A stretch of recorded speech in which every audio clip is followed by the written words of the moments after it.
Hello, tá voando, tudo bem? Como vocês estão? Como passaram de ontem para hoje? Vamos para mais um dia, para mais uma aulinha, para mais uma quarta-feira? Vamos lá então. Então hoje a gente vai dar continuidade no mesmo conteúdo da aula passada, no caso de ontem. Ontem nós falamos sobre os órgãos que compõem o sistema reprodutor feminino e falamos da função de cada um deles. Dividimos em órgãos internos, órgãos externos, tudo bem certinho. Lembrado até aí? Então, vamos lá, vamos pro quadro. Cabeçalho, Escola Terra Mater, São José dos Pinhais, dia de hoje, abril de 2020. Conteúdo de hoje, sistema reprodutor masculino. A habilidade que nós vamos desenvolver, conhecer e compreender a função dos órgãos que compõem este sistema. Então, ontem nós conhecemos e compreendemos as funções do sistema reprodutor feminino. Hoje nós vamos conhecer e compreender as funções dos órgãos que compõem o sistema reprodutor masculino. Certo? Tranquilo até aí? Então, da mesma forma que ontem, eu vou trazer vocês mais para perto da tela para vocês acompanharem as imagens enquanto eu vou elencando ali. Novamente, a gente vai ter órgãos que são de origem interna, que são aqueles que são escondidos, no caso, dentro do nosso corpo, e órgãos que são externos, que são aqueles que são aparentes, beleza? Tranquilo? Cabeçalho copiado? Então vamos para mais uma aula. Então aí a gente consegue enxergar bem. Estou usando lá a imagem do livro didático de vocês, página 49, certo? Então aqui nós temos duas imagens. Essa primeira imagem, que é a imagem que a gente chama de A gente vai ter aqui uma representação do quê?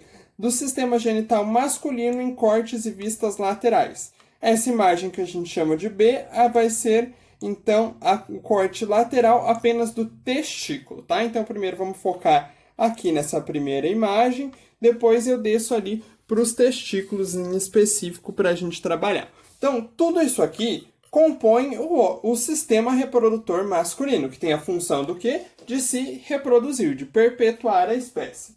Então, primeiro a gente vai falar dos órgãos que são internos, aqueles que ficam dentro do corpo do homem, certo? Então, primeiro que eu quero falar para vocês e chamar a atenção para vocês é o testículo. Por quê? Porque ele é um dos órgãos mais importantes. Por quê? Porque é dentro dos testículos que vão ser produzidos os espermatozoides. Então, é aqui no testículo que o homem produz a cada relação sexual o espermatozoide que vai ser necessário para a reprodução, que depois a gente viu que vai encontrar lá com o óvulo produzido pela mulher. Então, é aqui no testículo que acontece a produção do espermatozoide, certo? Depois, nós temos o epidídimo, certo? Para que serve o epidídimo? Vai ser onde os espermatozoides vão completar a maturação deles. É como se fosse assim. O espermatozoide é produzido aqui nos testículos e o epidídimo é como se fosse um salão de beleza, onde ele vai para terminar a produção dele.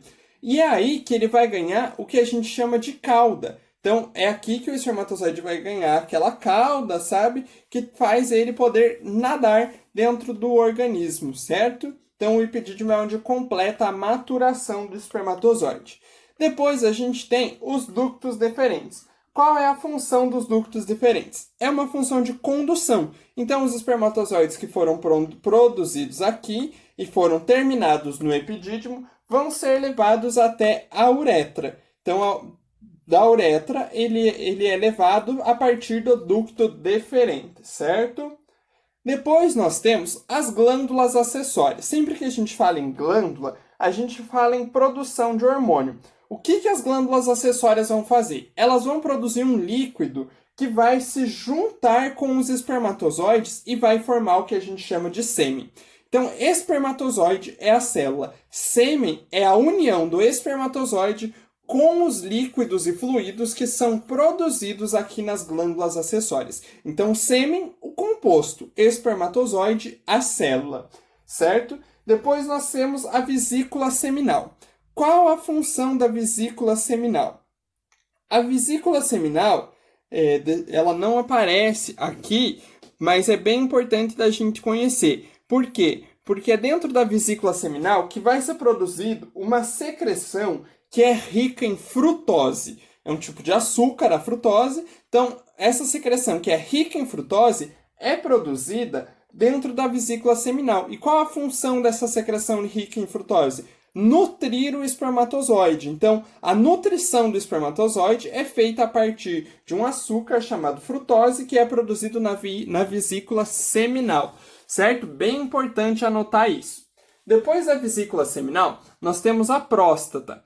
A próstata é aquele órgão que normalmente costuma dar câncer no homem, aonde nós temos o exame de próstata, que a maior parte dos homens tem medo de fazer, certo? Que serve para quê? O que é a próstata? A próstata, ela produz uma secreção de enzimas. Então, a próstata, ela tem enzimas que vão juntos também completar o líquido do espermatozoide que vai formar o sêmen. Então, para ter o sêmen, eu preciso ter glândulas acessórias, vesícula seminal e próstata, porque é a união de tudo isso com o espermatozoide que forma o sêmen, certo?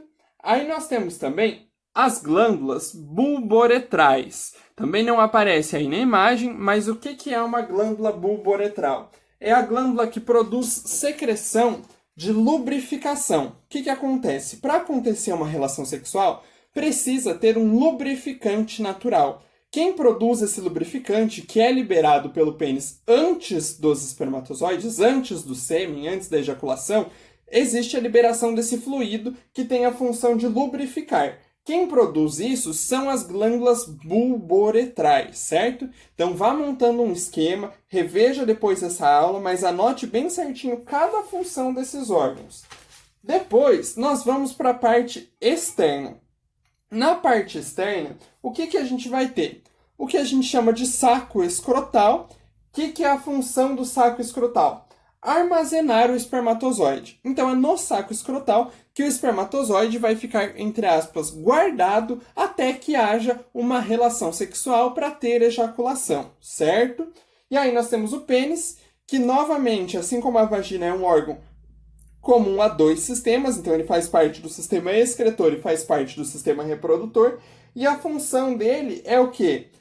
Permitir a ejaculação. Então é pelo pênis que vai acontecer a liberação do espermatozoide, de todos aqueles demais líquidos que formam o sêmen, certo? Então, além disso, ele tem o que a gente chama de função erétil. Então, qual que é a função erétil do pênis? Para que serve a função erétil? Então, assim lá como a gente viu que o clítoris era rico em veias, o pênis ele é rico em veias, que fazem que ele se torne um órgão erétil. Então, a gente vê aqui, né, o tecido erétil. E para que serve isso? Para permitir que o pênis tenha uma ejaculação e não aconteça uma fusão da urina com a ejaculação. Se o pênis não ficasse ereto, a urina poderia se misturar com a ejaculação. Como o pênis fica ereto, ele libera somente a ejaculação, o sêmen e todos os demais líquidos, e a urina não sai. Então, todo homem ele tem a dificuldade de urinar quando o pênis está ereto. Por quê? Porque quando o pênis ativa esse tecido erétil, ele bloqueia o canal urinário, certo? Então, ele bloqueia o canal urinário. Aí nós temos, além disso tudo, o prepúcio, que tem a função de proteger a glande, que nada mais é do que a cabeça do pênis, a terminação externa do pênis, certo? Então, prepúcio, função de proteção da glande do pênis, certo? Então, dentro disso, a gente vê tudo isso aqui que eu falei e as definições que a gente viu do que tem em cada órgão e cada função de órgão dentro do sistema reprodutor masculino. Certo? Então, acho que foi tranquilinho. Consegui ali fazer esse descritivo para vocês dos órgãos que compõem. Então, para fechar, peguem o caderno, anotem direitinho, revejam esse vídeo mais de uma vez se for necessário, mas anotem todos os órgãos internos, todos os órgãos externos e a função que cada um deles tem para que possa ocorrer a reprodução humana, certo? Então, por que a gente viu órgãos femininos, órgãos masculinos e por que a gente estuda esses dois sistemas reprodutores? Porque são eles que permitem a perpetuação da nossa espécie. Se não existisse reprodução, não existiria continuidade da nossa espécie. Então, esse é o foco principal da reprodução, dos estudos da reprodução. Permitir que a nossa espécie avance e continue. Então, por isso que a gente estuda cada um desses órgãos tão a fundo e conhece a função de cada um deles. Beleza? Por essa aula de hoje, acho que era isso. Acho que entre ontem e hoje a gente conseguiu ver bem, espero que vocês tenham compreendido bem, a função de cada órgão e cada órgão que compõe. Isso é essencial nesse conteúdo. Então, se ficou alguma dúvida, mandem no WhatsApp da escola, né, que daí a Carla, a Dani vão ver e vão encaminhando e a gente vai tirando essas dúvidas. Mas essas aulas eram bem para isso. Essas 2 primeiras aulas de sistema reprodutor humano eram para quê? Para nós conhecermos os órgãos e sabermos a função de cada um deles. Então, essa é a habilidade que vocês precisam desenvolver com esse conteúdo. Acho que deu para entender bem. Revejam esses desenhos do livro, grifem lá o nome dos órgãos, e aí vai ter uma proposta de atividade para a gente fechar esse conteúdo, que lá vai ter descrita lá no slide, e vocês vão realizar no MD de vocês. Beleza? Tô com saudade de vocês, tenham um bom restante de semana, e até a nossa próxima aula, meus queridos.